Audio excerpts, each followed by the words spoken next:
Bu, Ibu, saya titipkan pesan buat ibu-ibu semuanya. Bersyukurlah yang sudah menyekolahkan anaknya ke rumah tahfidz ini. Bersyukurlah yang sudah mempersiapkan bekal terindah untuk akhiratnya. Maaf, punya harta banyak, triliunan rupiah, anak tidak ada yang jadi soleh dan soleha, tidak ada gunanya. Lebih baik kita nggak punya apa-apa, asal ada di antara anak kita yang jadi penghafal Quran, tampil menjadi anak yang soleh dan soleha. Itu hakikatnya harta yang tidak akan pernah ternilai.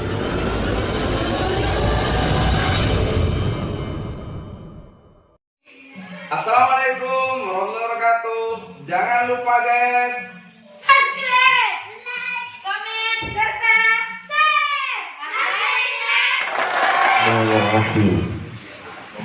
Assalamualaikum warahmatullahi wabarakatuh.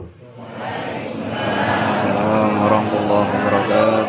Alhamdulillahi wa kafa, wassalatu wassalam ala sayyidina al-mustafa wa ala alihi wa ashabihi ahli sidqi wal wafa. Allahumma salli wa sallim wa barik wa karrim wa azim ala sayyidina Muhammadin wa ala alihi wa ashabihi ajma'in, amma ba'd. Yang kita cintai, kita muliakan ayahanda kita, guru kita, Sayyidil Mifdal Al-Ustadz Al-Syekh Najmuddin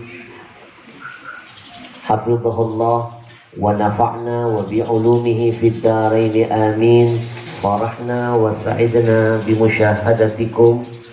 Saya begitu masuk ke sini disambut beliau dengan bahasa Arab yang indah. Saya penasaran, saya tanya balik, dari mana bahasanya begitu indah?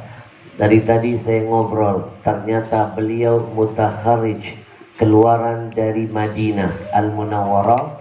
Beliau rupanya sama satu angkatan dengan Hidayat Nur Wahid.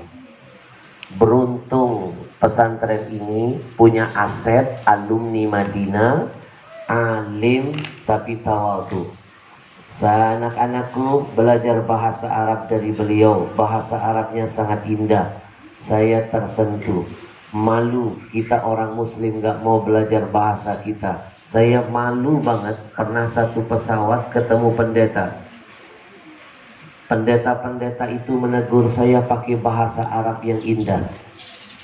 Saya kaget, saya tanya, dari mana belajar bahasa Arab? Apakah Anda dari pesantren? Dengan bangga dia berkata, lastu min ma'had wa lastu minal madrasah. Saya bukan dari pesantren, saya bukan dari sekolah agama. Saya kaget, dari mana kalau begitu? Kenalkan, saya pendeta. Saya seperti kebakaran jenggot. Lalu dia bilang, la tata'ajjab ya akhi, jangan kaget kalau kamu pergi ke satu tempat di Jakarta itu. Saya tinggal di Jakarta, saya bilang, di sana sudah banyak teman-teman saya pendeta-pendeta sudah pandai berbahasa Arab. Malu saya. Saya juga pernah malu, Syekh, anak kecil-kecil seperti ini pintar banget ngomong Arab waktu saya ke Madinah.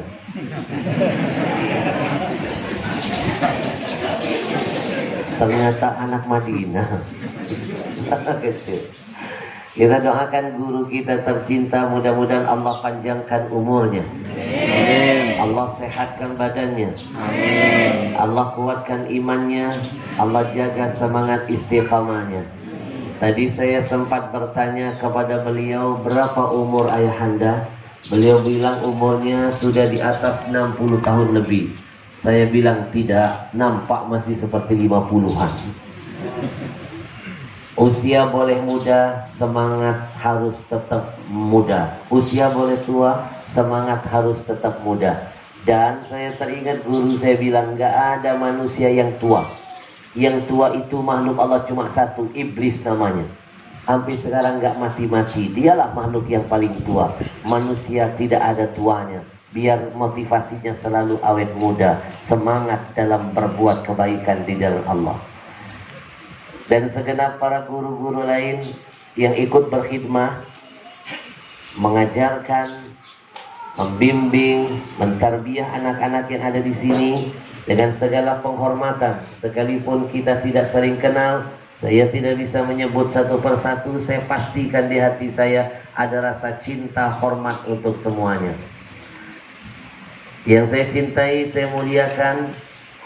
Mungkin hadir di tengah-tengah kita ada para tokoh-tokoh masyarakat, para pejabat. Mohon maaf kalau saya tidak bisa menyebut nama satu persatu. Kita doakan mudah-mudahan beliau-beliau ini selalu senantiasa dalam lindungan Allah dalam menjalankan tugas-tugas mulianya.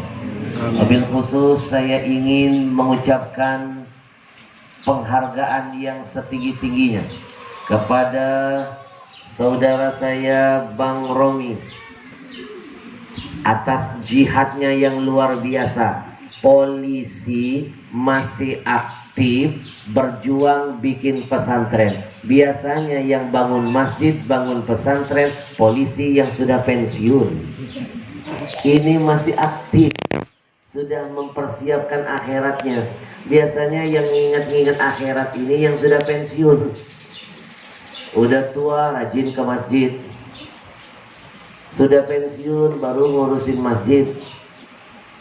Tapi beliau masih aktif, sudah menunjukkan cintanya kepada Allah Subhanahu wa taala. Maka sekali lagi saya makin bertambah penghormatan saya lihat polisi seperti ini.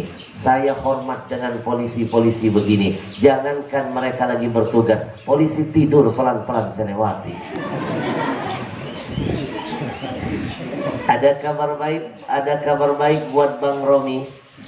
Dalam sebuah kitab dijelaskan, inna min asbabi mudha'afatil ujur salasatun. Ada 3 sebab Allah itu akan melipat gandakan pahala kebaikan apapun yang sudah dilakukan hambanya. Kalau 3 sebab ini ada, saya pastikan pahalanya akan berlipat ganda. Sebab yang pertama disebut dengan syaraful makan. Seseorang itu akan bertambah nilai kebaikannya tergantung tempat di mana dia melakukan kebaikan. Saya kasih contoh, Bapak Ibu sholat zuhur di masjid terbesar di Berau dengan sholat zuhur di Masjidil Aqsa, rakaatnya sama-sama 4. Saya pastikan pahalanya beda. Kalau di sini pahalanya 1, di Masjidil Aqsa 500 kali lipat. Kalau sholat di Masjid Nabawi 1000 kali lipat. Kalau sholat di Masjidil Haram Makkah 100.000 kali lipat. Kenapa beda? Padahal rakaatnya sama. Jawabannya karena kemuliaan tempat di mana kita melakukan kebaikan. Faham? Jelas? Saya doakan mudah-mudahan ibu bapak nanti dimudahkan bisa ibadah di Masjidil Aqsa, di Masjid Nabawi, di Masjidil Haram Mekah. Ibu mau pergi haji? Mau umroh? Saya tawarkan 2 pilihan, kira-kira mau milih yang mana? Jangan salah memilih, nanti nyesel urusannya. Pilihan yang pertama, mau dipanggil Allah jadi tamunya, atau mau coba-coba pilihan kedua, mau dipanggil Allah. Kelihatan takut mati. Padahal dua-duanya beda-beda tipis, sama-sama dapat panggilan. Cuma yang membedakannya, kalau yang pertama dipanggil Allah jadi tamunya, itu artinya masih ada harapan pulang. Tapi kalau dipanggil Allah mah, itu namanya benar-benar dipulangkan alias roji'un. Kalau orang Berau bilang roji'un, mana yuqallu bahina? Orang sini bilang kalau mati bahasa daerahnya apa?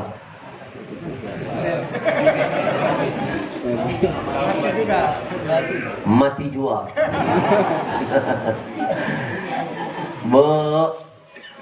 Faktor kedua yang membuat pahala kebaikan berlipat ganda, itu namanya syarafuz zaman, keistimewaan timing, waktu di mana kita melakukan kebaikan.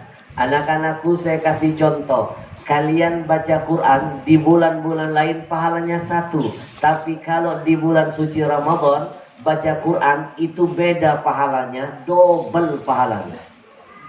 Melakukan kebaikan di hari-hari lain pahalanya 1, tapi melakukan kebaikan di hari Jumat saya pastikan pahalanya berlipat ganda. Waktu menentukan lipatan ganda pahala. Alhamdulillah. Yang ketiga, ada hubungan dengan Bang Romi dan teman-teman lain yang semangat berjihad dalam urusan yang satu ini. Namanya Syaraful Amil. Syaraful Amil. Dilihat dari siapa yang melakukan kebaikan.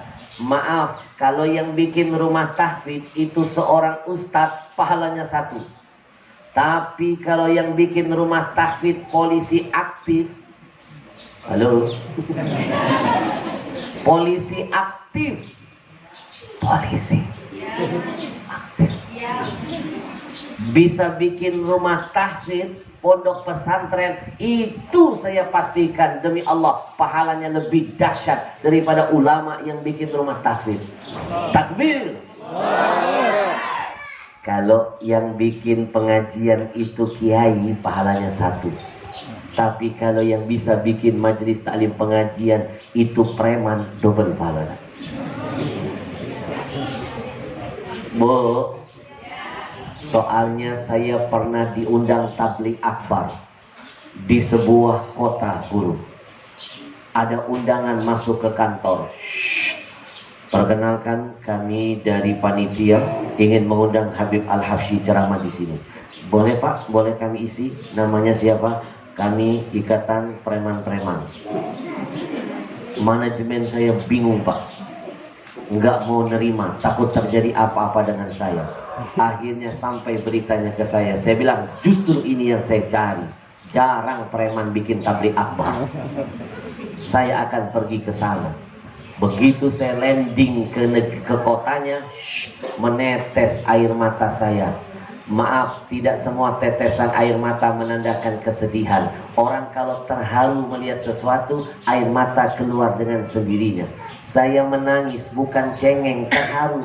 Preman-preman insaf nyumput saya, itu badan penuh tato. Badannya kalau digambarkan otot besi, urat kawat, leher beton, muka asbes. Menyeramkan. Mereka menjemput saya, saking menghargai saya memakai jubah seperti yang sering saya pakai, dan ngikut-ngikut saya pakai sorban. Saya sampai geli, bingung bedakan mana sorban mana perban. Mereka yang penting asal lilit saja.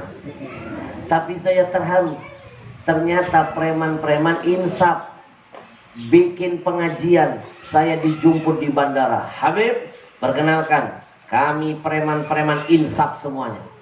Kami ditugaskan oleh pimpinan kami, imam besar preman. Ternyata mereka sudah hijrah. Dari big boss diganti jadi imam besar. Dari sini Habib akan kami bawa ke restoran. Kenapa Bang?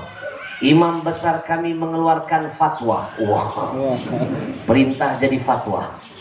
Habib jangan dulu masuk ke hotel kecuali dibikin kenyang dulu. Masya Allah. Di satu sisi senang saya Pak, diajak makan sama preman gratisan, senang. Tapi di sisi lain saya khawatir, dari mana duitnya.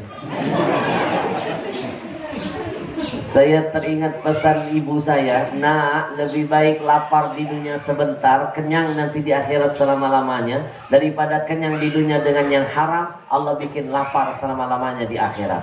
Saya lahir dari keluarga miskin, keluarga tidak mampu. Ibu saya cuma ibu rumah tangga, ayah saya cuma guru ngaji. Tapi saya bangga dilahirkan dari tengah-tengah keluarga miskin. Dari situ saya bisa sadar dan dapat ilmu mana yang halal, mana yang haram. Maka saya nggak berani sembarangan. Saya tanya preman itu, takut dia tersinggung. Saya cari akal bagaimana dia tidak tersinggung. Saya bilang, abang boleh nggak nanti di restoran biarkan saya gantian yang mentraktir abang. Oh, uang Habib di sini tidak laku. Bingung saya mau cari alasan apa lagi. Karena dari kecil ibu saya itu ngajarin, nak jangan makan kecuali jelas halal haram. Saya cari akal, bang kalau begitu biar saya nggak merepotkan abang, boleh nggak saya bayar sendiri-sendiri? Abang bayar sendiri, saya bayar sendiri. Kami bisa tersinggung Habib. Waduh, bingung saya. Akhirnya dengan terpaksa saya jujur, abang maaf, ibu saya ngajarin jangan makan kecuali dijamin kehalalannya. Tidak ada niat ingin merendahkan. Saya cuma ingin melatih diri saya. Satu, taat sama Allah. Dua, taat kepada orang tua saya. Tolong bang katakan, kalau haram bilang haram, kalau halal bilang halal. Preman tadi berkata, tenang Habib, yang haram sudah kami pisahkan. Oh, baru saya berani.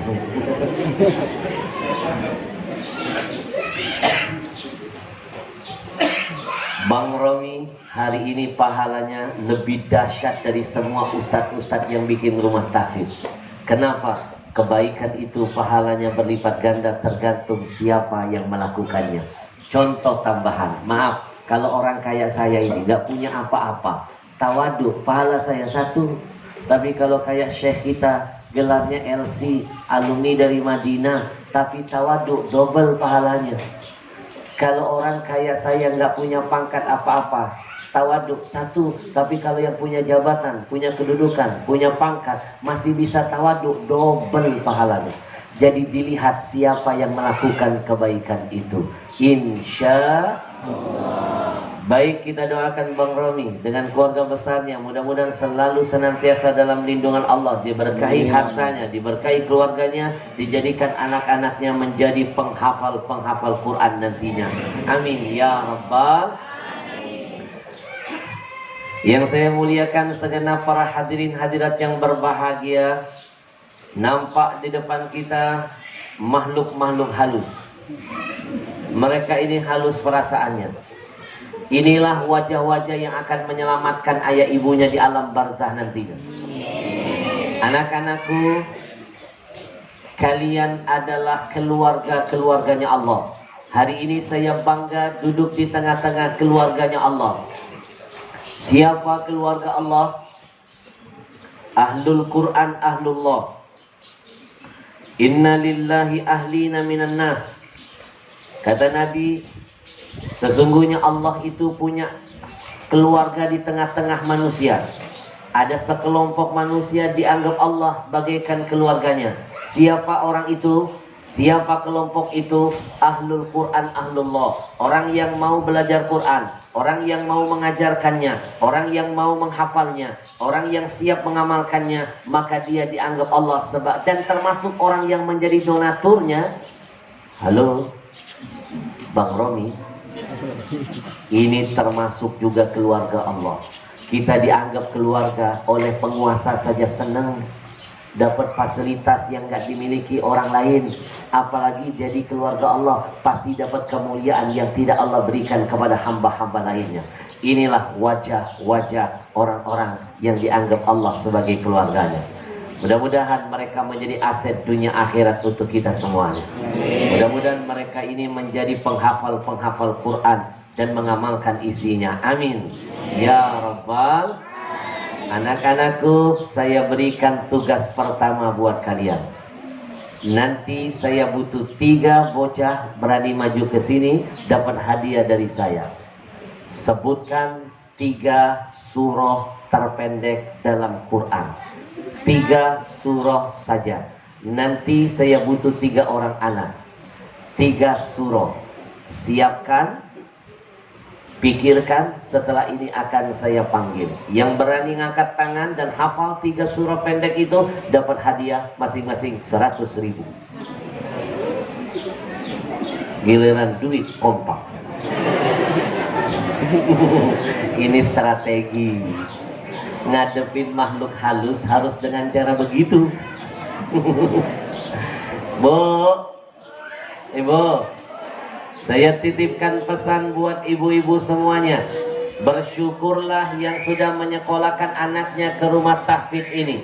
Bersyukurlah yang sudah mempersiapkan bekal terindah untuk akhiratnya. Maaf, punya harta banyak, triliunan rupiah, anak tidak ada yang jadi soleh dan solehat, tidak ada gunanya. Lebih baik kita nggak punya apa-apa, asal ada di antara anak kita yang jadi penghafal Quran, tampil menjadi anak yang soleh dan soleha, itu hakikatnya harta yang tidak akan pernah ternilaikan. Ibu, wajah-wajah polos seperti inilah yang akan memakaikan mahkota di atas kepala ayah ibunya. Kita di dunia diberikan penghargaan oleh penguasa saja bahagia. Bayangkan bagaimana nanti kebahagiaan itu ketika anak kita, darah daging kita memakaikan mahkota yang terbuat dari cahaya di hadapan yang maha kuasa. Ibu, kata Nabi dalam sebuah hadis, man qara'al Qur'an wa ta'allamahu wa amila bihi, barang siapa yang mempelajari Quran, membacanya, menghafalnya, mengajarkannya, mengamalkannya, ulbisa walidahu yaumal qiyamah tajan min nurin, maka anak itu akan diberikan kesempatan oleh Allah untuk memakaikan mahkota di atas kepala ayah ibunya pada hari kiamat nanti. Mereka inilah yang akan memakaikan mahkota buat ayah ibunya pada hari kiamat. Alhamdulillah. Anak-anakku, kabar baik dari Nabi buat kalian. Yaji'u li sahibil Quran yaumal qiyamah. Nanti orang-orang yang menghafal Quran, yang senang mempelajari Quran seperti kalian, Quran itu akan menghampiri kalian pada hari kiamat. Di saat semua orang sedang panik, gelisah, khawatir, takut, kalian mendapatkan teman setia, kalian mendapatkan penolong. Quran akan menolong kalian, mendampingi kalian. Quran akan datang. Quran langsung request kepada Allah, minta kebaikan buat kalian.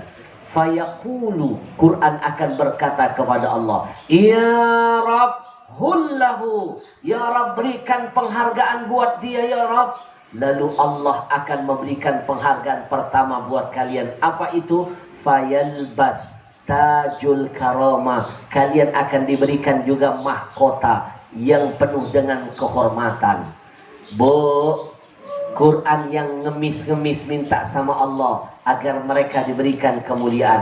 Bukan hanya itu, ada 3 permintaan Quran kepada Allah buat kalian. Permintaan kedua apa? Quran akan kembali berkata, ya Rabb wazidhu, tambahkan kemuliaan buat mereka ya Rabb. Fayalbas hullatul karama, Allah kasih seragam yang penuh dengan perhiasan dan kemuliaan buat kalian wahai para penghafal Quran. Tidak sampai di situ, Quran kembali memohon kepada Allah, ya Rabb warda anhu, berikanlah ridhamu kepada mereka ya Allah. Lalu Allah akan menjawab, fayarda anhu, Allah berikan ridha kepada kalian. Kalau ridha Allah sudah kalian kantongi, surga pasti akan jadi milik kalian. Saya mau tanya, jawab semuanya anak-anak, pengen masuk surga? Yang kompak pengen masuk surga? Ibu-ibu pengen masuk surga? Mati dulu. Mau? Anak-anak pinter ditawarin masuk surga semuanya kompak. Gak kayak kemarin Bang Romi, saya ceramah di satu tempat, ada anak-anak saya tawarin, ayo siapa yang mau masuk surga angkat tangannya. Semua bilang saya. Tapi ada anak kecil di depan, geleng kepala, nggak jawab apa-apa, cuma bilang begini. 3 kali guru saya ulangi, ayo siapa yang mau masuk surga angkat tangan. Yang lain bilang saya. Yang tadi tetap lagi-lagi tampilannya begini. 3 kali saya tanya masih begitu. Selesai ceramah saya panggil, sayang sini, kenapa kamu nggak mau masuk surga? Teman-temanmu mau semua loh. Menangis anak itu. Saya bilang, kenapa kamu menangis? Saya teringat pesan ayah saya sebelum meninggal dunia, Habib. Oh, emang ayahmu ngomong apa? Kata ayah, nggak boleh masuk apa-apa kecuali satu, masuk polisi. Halo, halo.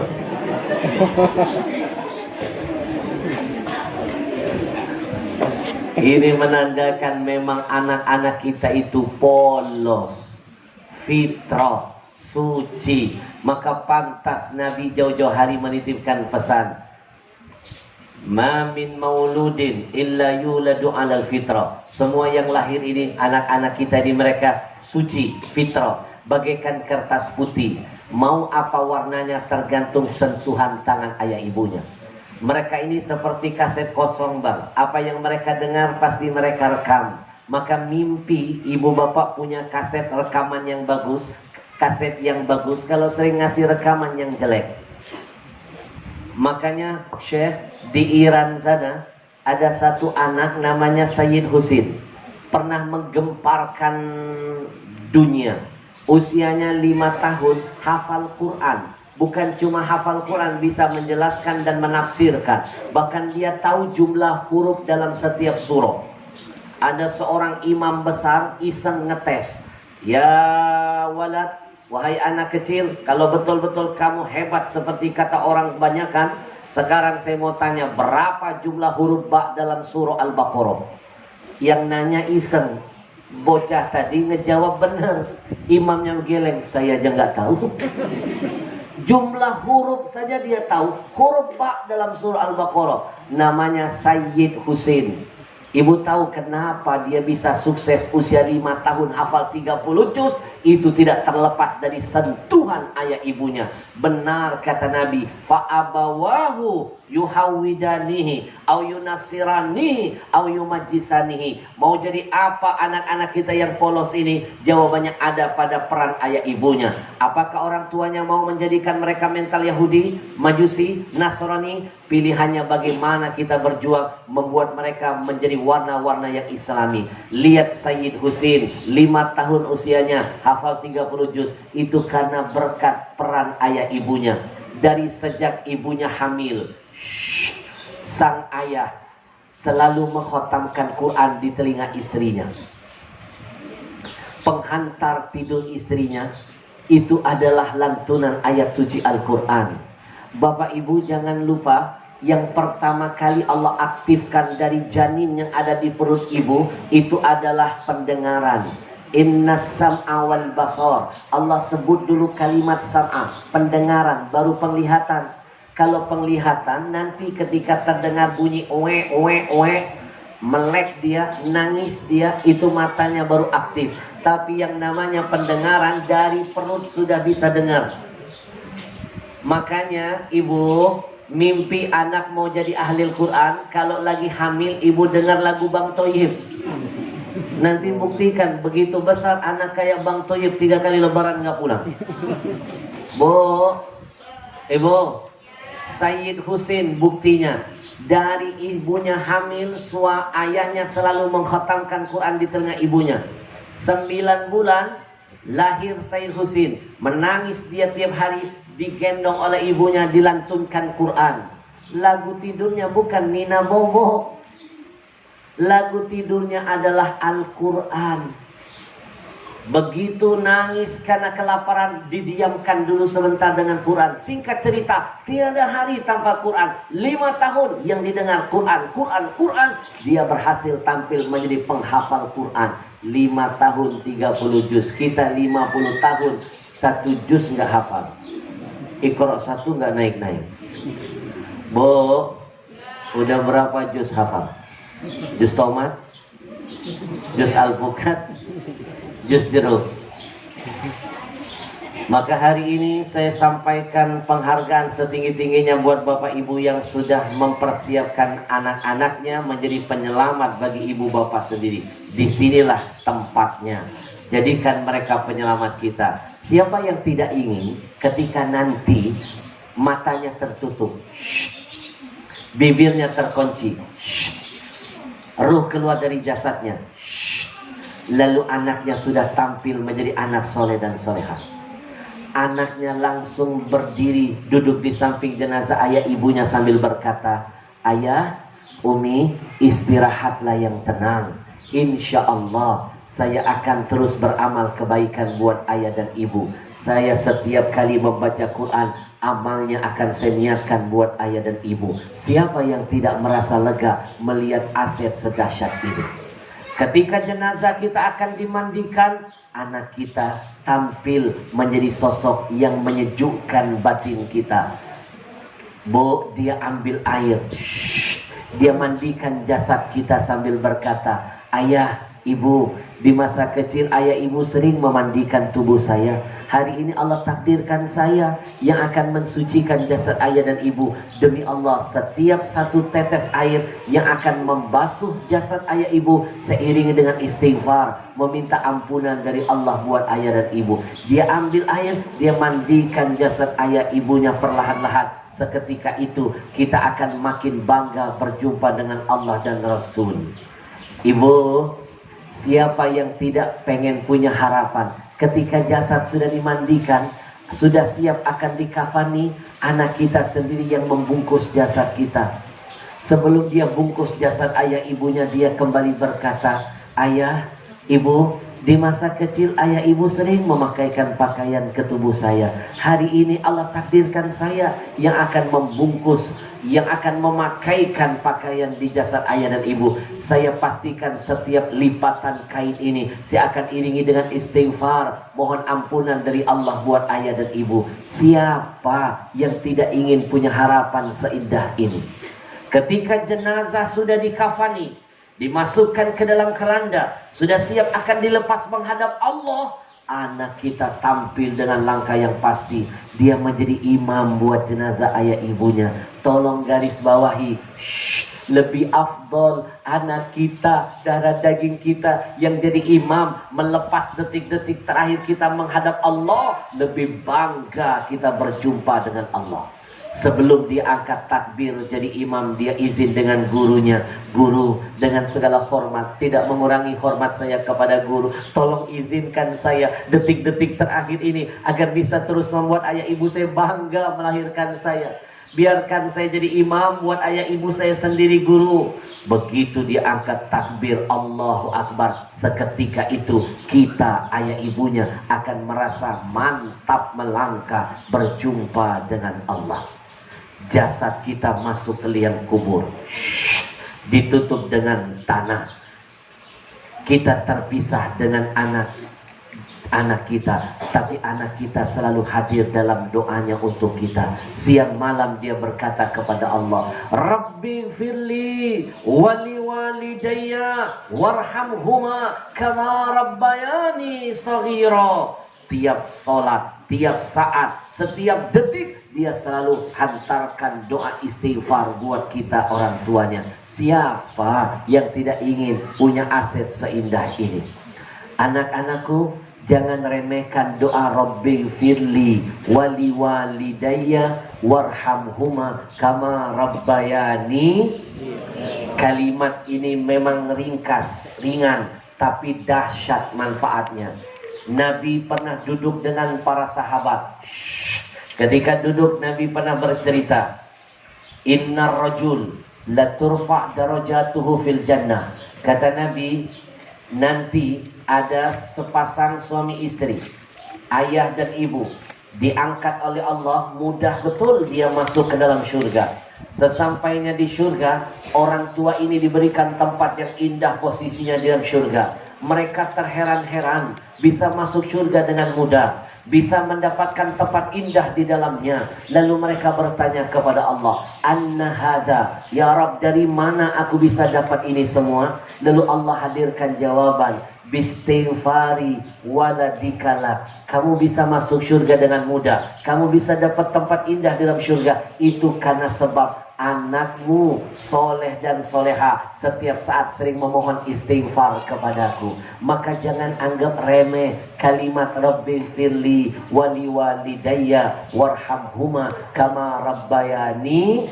Itu kalimat bisa menjadi tiket ayah ibu kita mudah masuk ke surga. Itu bisa menjadi asbab orang tua kita mendapatkan tempat terhormat di dalam surga. Alhamdulillah, kita hadirkan doa ini, kita hadiahkan kepada orang tua kita yang sudah meninggal semuanya. Semuanya kita berjamaah. Rabbi firli wali walidayya warhamhuma kama rabbayani. Ar-Rahman ya Rahman, sa'idni ya Rahman, isyrah sadri Quran, imla qalbi Quran, wasli hayati Quran. Rahman ya Rahman, sa'idni ya Rahman, ishrah sadri Quran, imla qalbi Quran, wasli hayati. Singkat, padat, ceramah gak usah bertele-tele, yang penting intinya. Episode kedua, setengah jam sudah berlalu. Lanjut. Yang kompak dong, lanjut. Tenang, ini masih pembukaan. Itu pun baru pembukaan 1. Masih ada pembukaan 9. Anak-anakku sudah ketemu 3 surah terpendek dalam Quran. Yang berani angkat tangan. Baik, kamu yang pertama, sini sayang. Surah apa dulu? Maju. Iya, Anda belum beruntung. Surah terpendek, 3 surah terpendek. Kamu maju satu. Betul, Al-Asr. Ada lagi yang mau menjawab surah kedua? An-Nasr. Betul sini. Berdiri, boleh di sini. Ada 1 surah lagi. Sini betul. 3 makhluk sudah kita temukan. Boleh sebelah sini, jangan takut saya sudah jinak. Sebelah sini. Mohon izin Bang Romi, ngadepin anak-anak harus begini caranya, teorinya.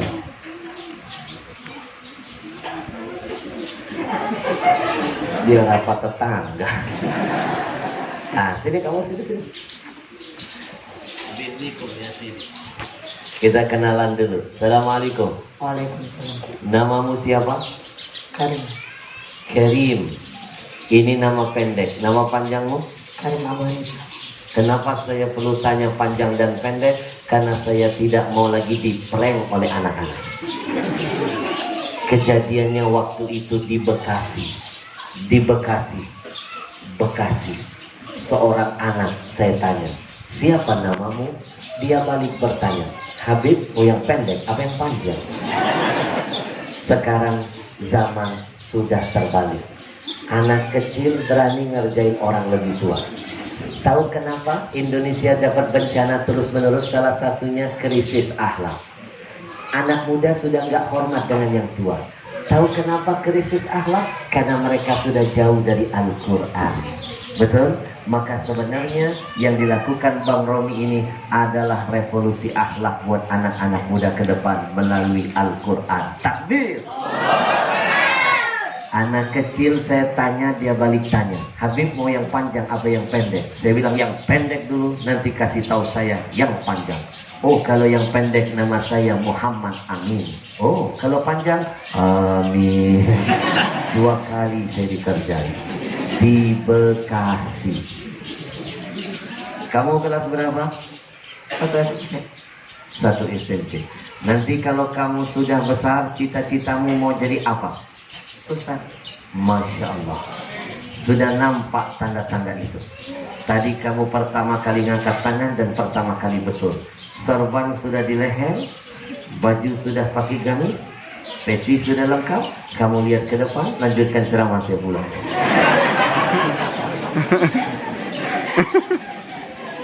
Tiga surah terpendek. Tadi kamu sebut surah apa? Al-Asr. Surah Al-Asr. Bapak Ibu calon ustadz ke depan, kita simak bareng-bareng. Bismillahirrahmanirrahim. Saya jadi asisten. Bismillahirrahmanirrahim. Wal asr. Innal insana lafi khusr. Illa alladzina amanu wa tawasaw bil haqqi wa amilus solihati. Wa'ilus salihati wa tawasaw bil haqqi wa tawasaw bis sabr. Illalladzina amanu illal ladzina amanu wa amilus solihati wa tawasau bil haqqi wa tawasau bis sabr.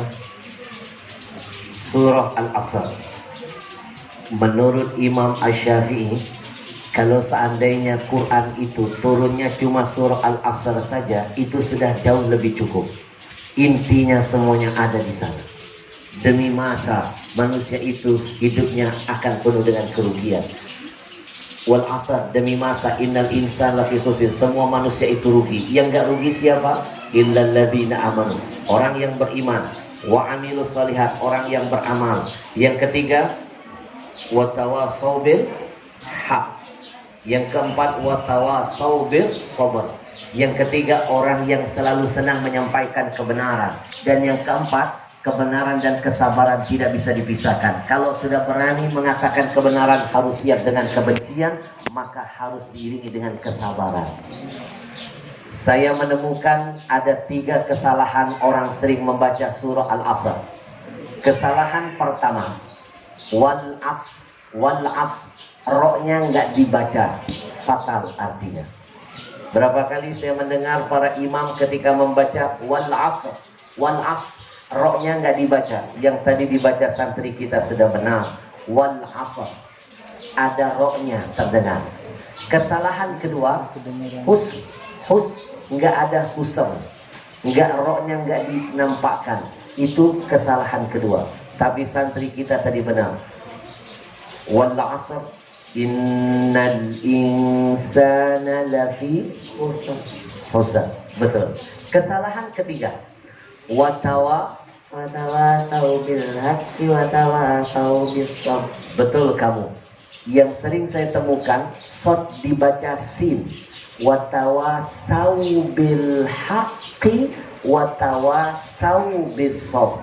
Yang betul dibaca sod bukan sin. Itu yang sering nampak kesalahan di tengah-tengah kita. Kamu dapat hadiah dari saya. Tenang, aman. Rezeki nggak bakal terpisah, ya. Rezeki itu terbagi 2. Ada yang kau datangi, ada yang mendatangi.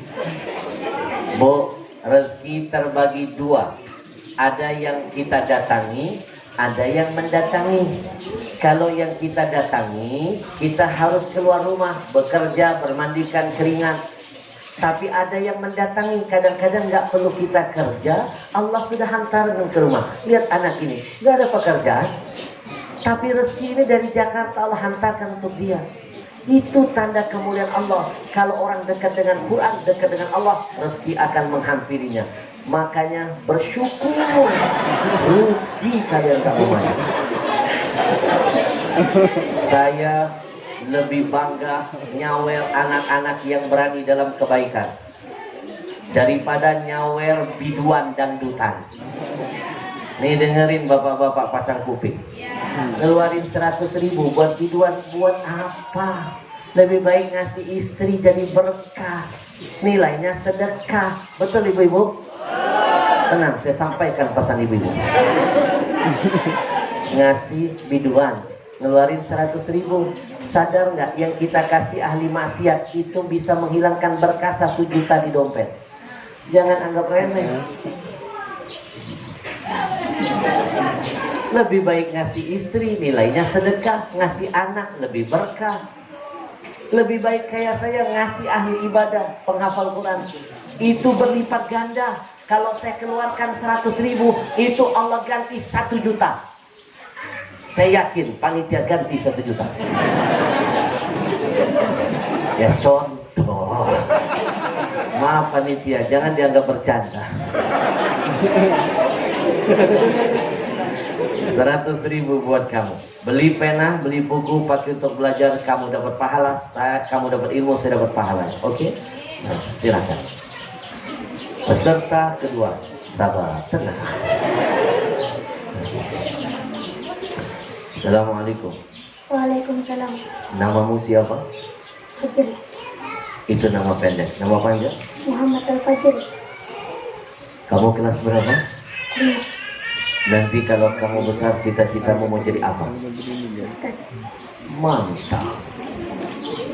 Ustaz. Surah kedua terpendek dari 3 surah Al-Asr sudah. Kamu membaca surah apa? Al-Kautsar. Al-Kautsar. Kita akan dengarkan bacaannya. Bismillahirrahmanirrahim. Inna a'tainakal kautsar fasholli li rabbika wanhar. Inna syani'aka huwal abtar.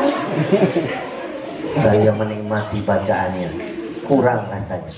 Kita minta ulang. Bismillahirrahmanirrahim.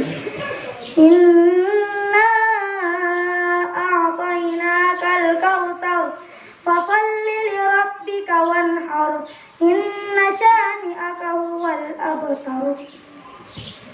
Bapak Ibu, saya sering menemukan kesalahan orang dalam membaca surah Al-Kautsar. Kesalahan pertama pada kalimat fasalli. Yang dibaca ananda kita sudah sangat benar. Fasallinya jangan dipanjangkan, pendek. Fasalli lirab. Tapi faktanya tidak sedikit para imam saya dengar fasalli lirab. Tanya guru kita, kalau sudah ditambahkan ya itu bisa menjadi penghinaan buat Nabi Muhammad. Kalau fasoli, domirnya buat seorang laki-laki, ditujukan kepada Nabi Muhammad. Tapi kalau tambah ya berarti seorang perempuan. Fatal artinya, maka jangan anggap enteng.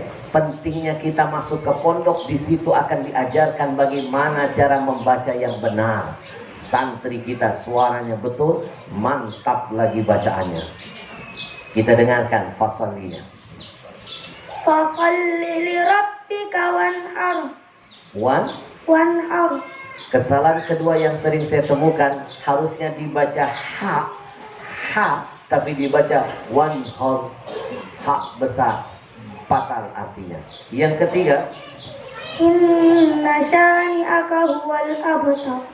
innasya, innanya harusnya pendek. Innasya, tapi seringkali dibaca nunnya panjang. Inna, artinya sesungguhnya kami, artinya lebih menyimpang. Innasya. Barakallahu fiik.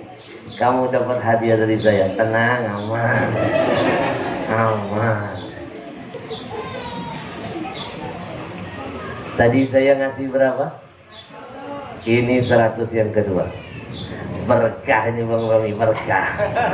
Manja abil hasanah falahu asyru amsalihah. Allah yang bilang 1 kamu keluarkan 10 Allah ganti. Udah 200.000. Yakin saya panitia mikir. Halo.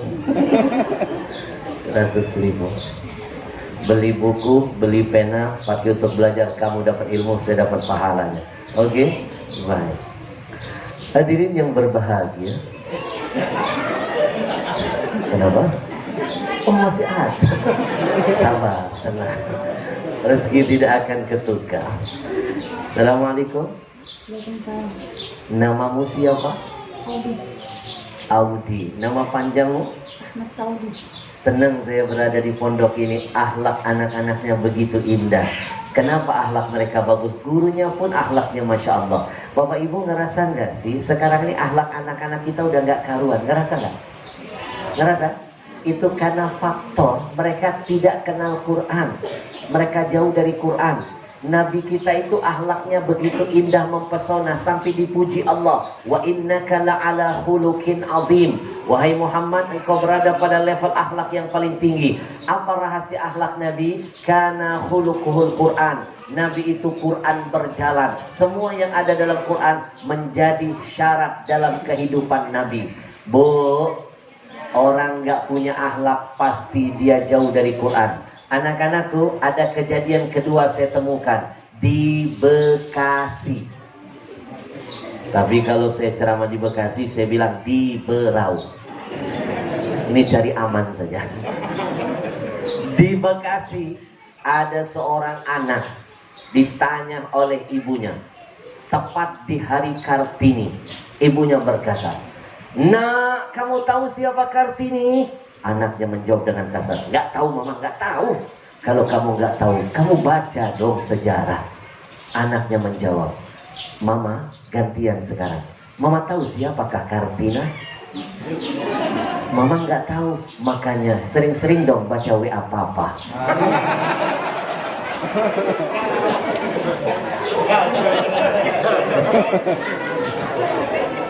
Coba ada nggak anak-anak model zaman dulu berani ngeprank ibunya begini?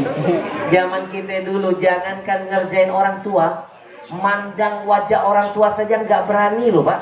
Orang tua marah, boro-boro kita ngebantah, ngangkat kepala, mandang wajah orang tua nggak berani. Dulu saya seusia kamu, pernah dimarahin ibu saya. Saya jangankan menjawab, mandang wajahnya saya nggak berani. Diem aja. Walaupun benar kita nggak berani melakukan pembelaan, yang penting kita ridho dulu dimarahin.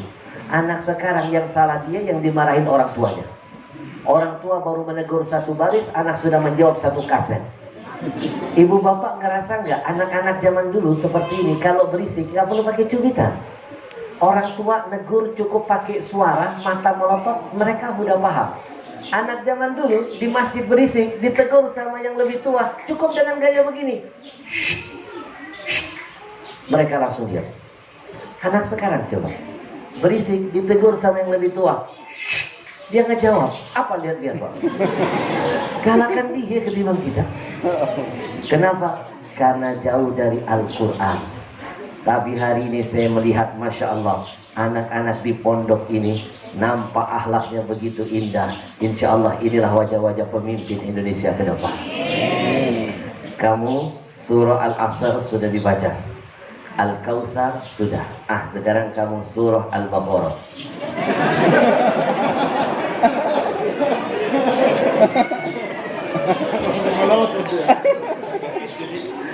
Kamu mau baca surah apa? Al-Ikhlas. Surah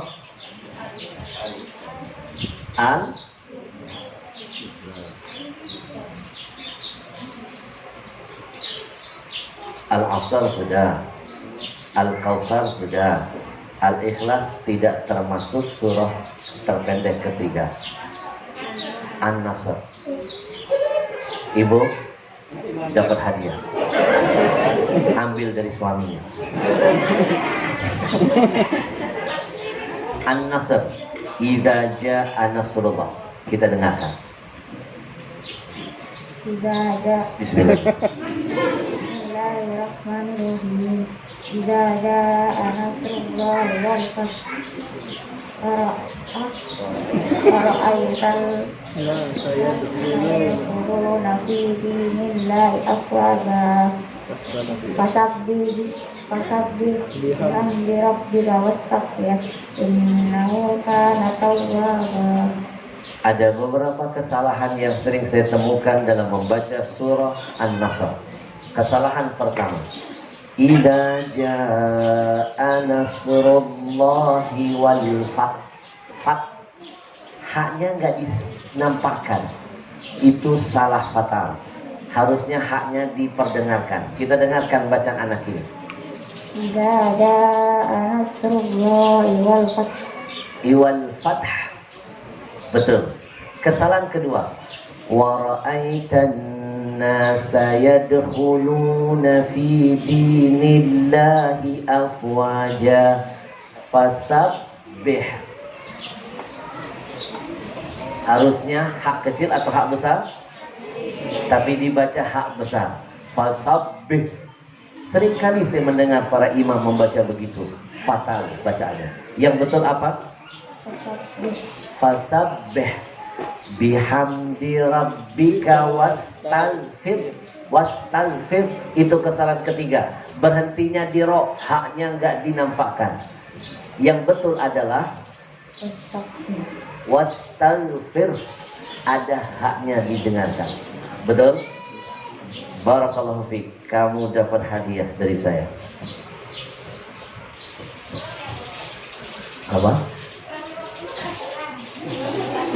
Jangan suka membuat hoax. Pak Rami, tolong diproses.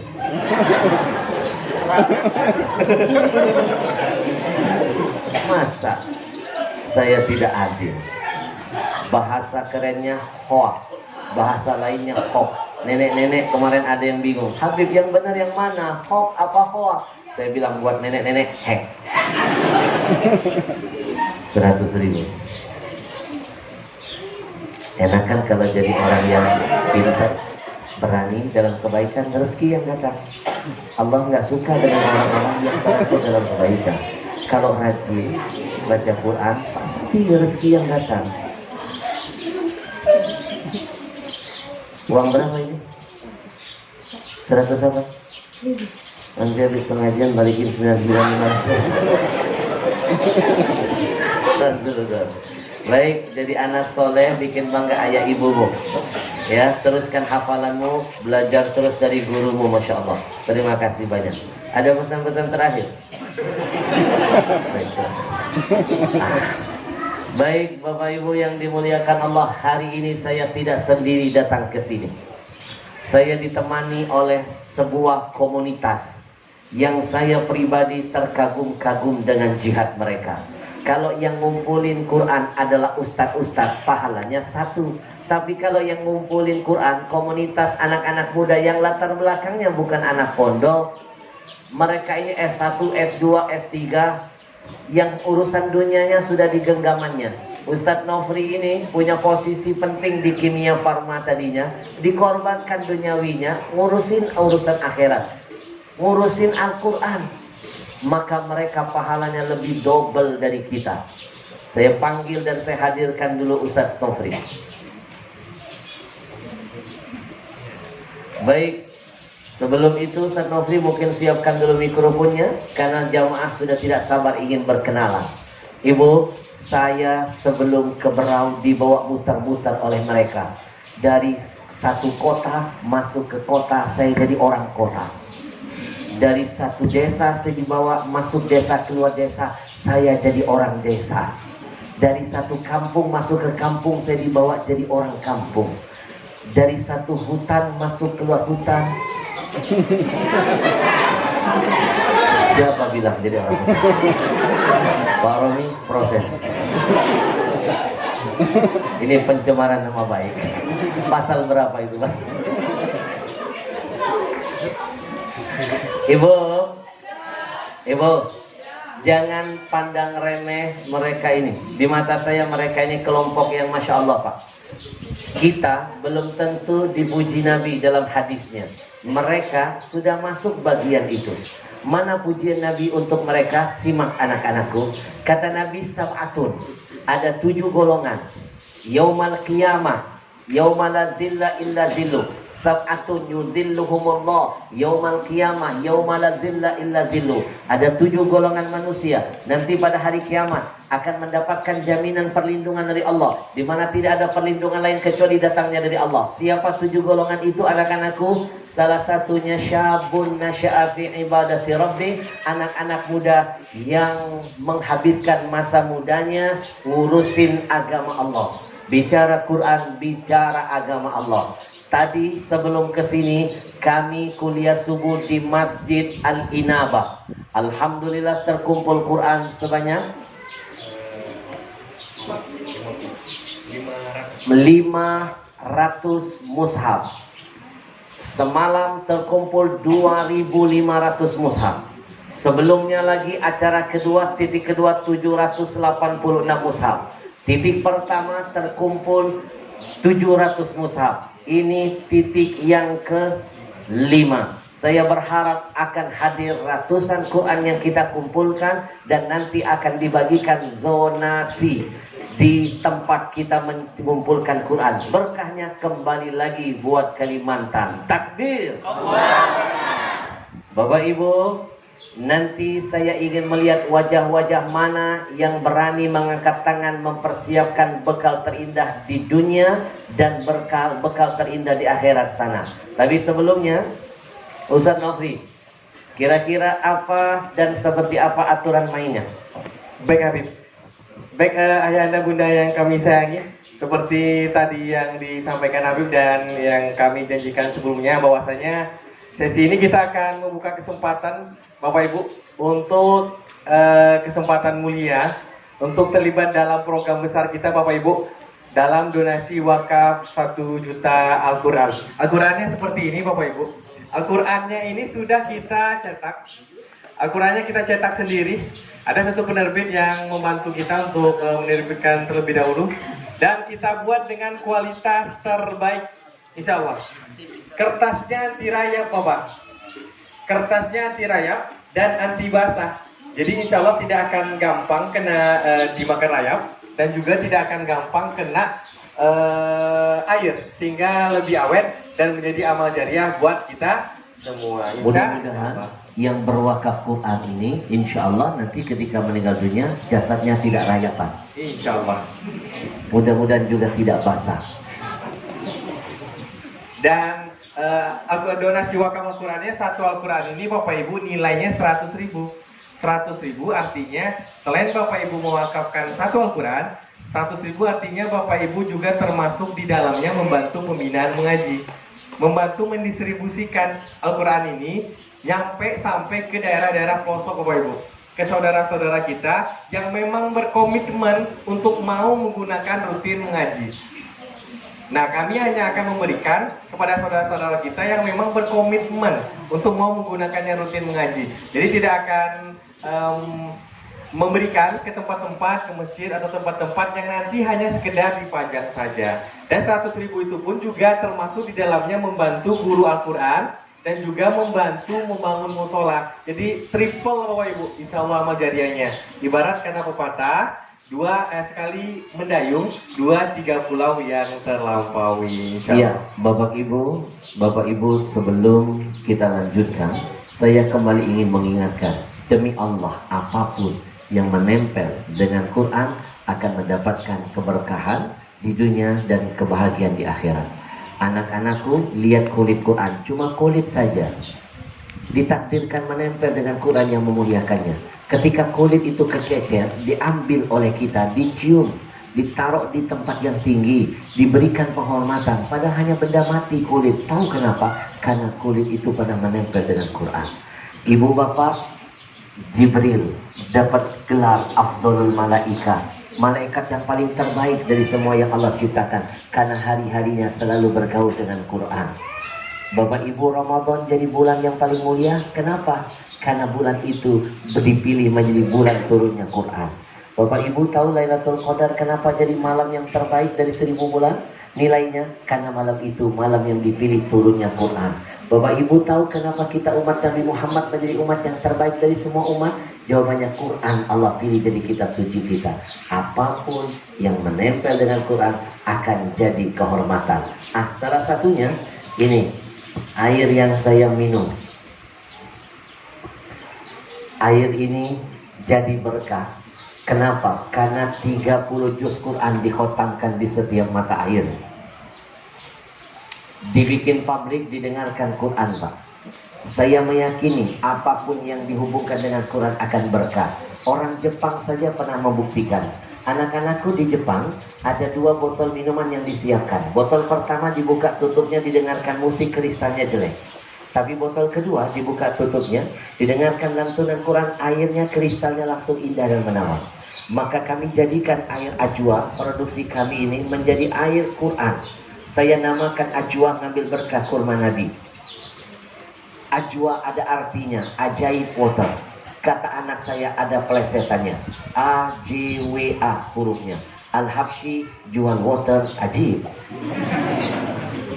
Setengah menit ke depan, izinkan tim Ajwa dulu jauh-jauh hari mendemokan kedahsyatan air Quran sebagai pelajaran buat kita bahwa apapun yang ditempelkan Quran akan memberikan keberkahan buat kita. Setelah ini saya akan berikan kesempatan Bapak Ibu untuk mempersiapkan diri, mempersiapkan mental, memantapkan niat, memantapkan keberanian, melangkahkan kaki, angkat tangannya maju ke depan.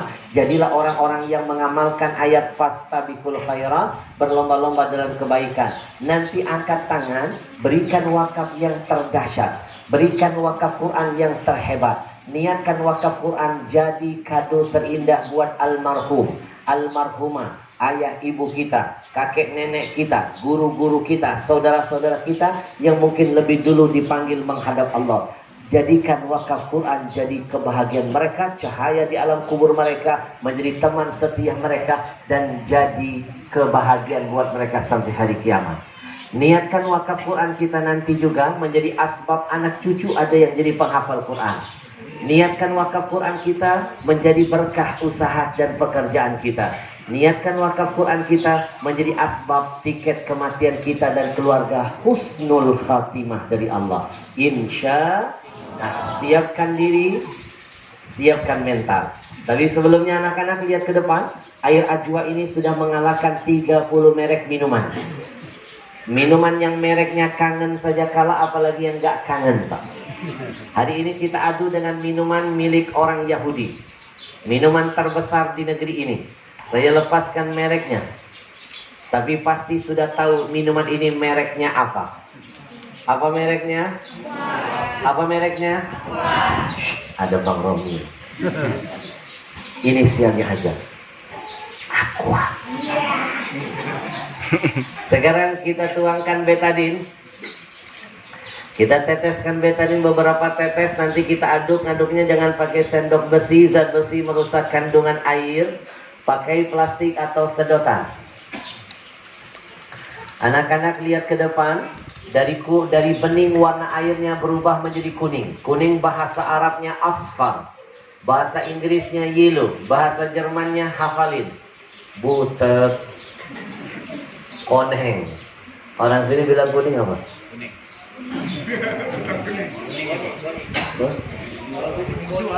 Konyik. Sekarang kita adu dengan minuman Al-Quran. Ajwa namanya. Kemana-mana saya berdakwah, saya bawa ajwa. Saya pergi ke Berau, satu truk kecil ajwa mendampingi dakwah saya. Paling tidak saya menyelamatkan diri saya dan menyelamatkan jamaah yang hadir dalam majelis saya, biar tidak jadi donatur Israel. Karena ketika membeli produk Yahudi, untungnya pasti mengalir buat Israel. Dia beli peluru, dia pakai bunuh saudara kita di Palestina, berarti kita ikut nanam saham dosa di hadapan Allah. Jihad pakai otak. Mereka bikin minuman, kita lawan dengan minuman. Doakan, untung kami ajwa akan kita kirim buat Palestina. Lihat, air ajwa bersih dan membersihkan. Perut kita kotor. Makanan yang kotor masuk ke perut menjadi awal dari datangnya penyakit. Tapi kalau minumannya kanan dan ke kiri, ini tampilan minuman yang sehat dengan yang tidak. Kita angkat minuman yang berwarna biru. Baru 1 sendok mie masuk ke perut anak-anak kita. Mungkin karena kimianya, pengawetnya atau formalinnya, perut anak-anak kita sudah sedahsyat itu warnanya. Belum 1 bungkus, belum tiap hari. Lama-lama ini jadi potensi kanker pastinya. Tapi kalau minumannya sehat, ajwa, minuman Quran, maka racun apapun dinetralkan. Bapak Ibu, percayalah resep sehat dari Nabi, wa nunazzilu minal Quran ma huwa syifa wa rahmatul lil mu'minin. Quran jadi obat, jadi rahmat bagi orang mukmin. Sekarang kita tempel. Saya mau dengar jawabannya. Minuman apa yang lebih berkah? Minuman apa yang lebih sehat? Terima kasih buat tim. Suaranya sangat indah sekali Bapak Ibu. Jadi bisa diputar di rumah atau di mobil. Yang kedua, yang ketiga adalah Al-Quran wakafnya. Jadi salah satu Al-Qurannya, contohnya 10, yang satu Al-Qurannya Bapak Ibu bisa bawa pulang ke rumah. 9-nya nanti bisa diwakafkan. Seperti itu. Kita akan berikan 3 cendera mata cantik. Baik, ada kabar baik Bapak Ibu, yang berwakaf hari ini tidak harus cash, berkomitmen, cukup angkat tangan, dicatat namanya, diberikan nomor rekening yayasan mereka. Ibu bisa transfer besok, lusa, atau lusa. Mau cash boleh, tapi kalau nggak bawa cash, transfer juga boleh. Enak, kita diajak masuk surga kreditan. Kredit mobil, kredit motor, urusan dunia bisa kita usahakan. Ini kredit untuk kebahagiaan kita, anak-anak kita, dan orang tua kita. Ibu, jangan pernah hitung-hitungan untuk Allah. Kalau tidak nanti Allah bikin hitung-hitungan untuk kita. Intan surullah yansurkum. Kata Allah, kalau kamu bantu agamaku, aku Allah pasti bantu kamu. Bicara Quran, bicara agama Allah. Saya ingin melihat hari ini kita akan buka dulu wakaf Quran di angka tertinggi terlebih dahulu. Kita akan mulai di angka 30 mushaf. Satu mushaf nilainya 100.000. 30 mushaf 3 juta. Tidak harus bayar hari ini. Bisa catatkan namanya, bawa sampel Quran satu hadiahnya, pulang ke rumah masih bisa mikir ngajak ibu-ibu pengajian untuk patungan. Cari keluarga, cari relasi, cari organisasi, cari teman, kumpulkan 30 orang, masing-masing 1 orang, masuk surga berjamaah. Betul? Tidak mengurangi pahala buat yang lain. Hari ini saya ingin melihat mana yang berani membangun kebahagiaan dunia dan akhiratnya, membuat Nabi tersenyum dengan jihadnya, membahagiakan ayah ibunya di alam barzahnya. 30 mushaf. Masya Allah, 2 orang mujahidah. Takbir. Allahu Akbar. Silakan tim perempuan dicatat. Ada dari Abang Dek. Masya Allah, yang boleh ketiga, maju. Masya Allah. Yang laki-laki Silakan boleh maju ke ya, depan, yang perempuan tetap di sana. Nanti ditanya oleh timnya.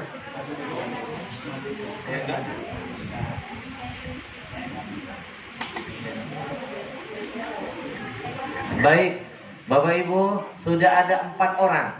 Kita akan kumpulkan sebanyak-banyaknya. Saya berharap mudah-mudahan ada 10 orang pilihan dari Allah hari ini. Bapak Ibu lihat ke depan, orang-orang yang berani maju ini bukan karena saya. Yang berani ngangkat tangan di belakang ibu, 2 orang ibu, bukan karena suara saya. Tapi mereka berani begitu karena Allah yang memilih mereka. Bahagialah, kita sudah dipilih oleh Allah menjadi tentara-tentaranya yang berjuang memuliakan agamanya. Abangku, Assalamualaikum. Waalaikumsalam. Dengan siapa nama? Sofian. Sofian. Bang Sofian, 30 mushaf senilai 3 juta. 1 mushaf dihadiahkan kepada abang. 29 sengaja tidak kita berikan karena enggak jadi manfaat nanti, jadi kenangan doang. Biarkan tim membagikan ke rumah-rumah tahfidz terdekat, jadi amal buat abang dan keluarga. 30 mushaf, niat wakafnya atas nama siapa? Atas nama ibu. Ibu masih ada? Niatkan buat orang tua yang masih hidup, Allah panjangkan umurnya, angkat penyakitnya, diwafatkan husnul khatimah, dijadikan sisa hidupnya bermanfaat insya Allah. Mungkin anak-anakku, Masya Allah, saya dibisikkan beliau ini adalah Al-Hafidh. Inilah akhlak Quran sekarang sedang beliau nampakkan di hadapan kita. Meskipun beliau sudah hafidh, tapi jihad beliau tidak berhenti. Beliau tetap mengangkat tangan berwakaf. 30 mushaf dihantarkan kado terindah buat ibunya. Masya Allah. Anak-anakku, belajarlah dari guru. Kapan lagi kita membahagiakan orang tua kita? Siapa yang warzuqna tilawatahu ana farnahar hujjatan. Masya Allah. Niatkan wakaf Quran antum hari ini menjadi asbab anak cucu ada yang jadi penghafal Quran. Allahumma ja'alhu 'abidan li rabbih wa barran bi walidayhi wa nafi'an li ghairihi. Baik, akhi, 10 mushaf. Niatnya untuk apa? Untuk semua orang tua saya dengan anak dan Masya Allah. Berkadunya akhirat. Masya Allah. Siapa namamu? Muhammad Raihan Al-Hafidh. Mudah-mudahan jadi isim alal musamma. Mudah-mudahan namanya menjadi berkah. Doa untuknya. Baik, barakallahu.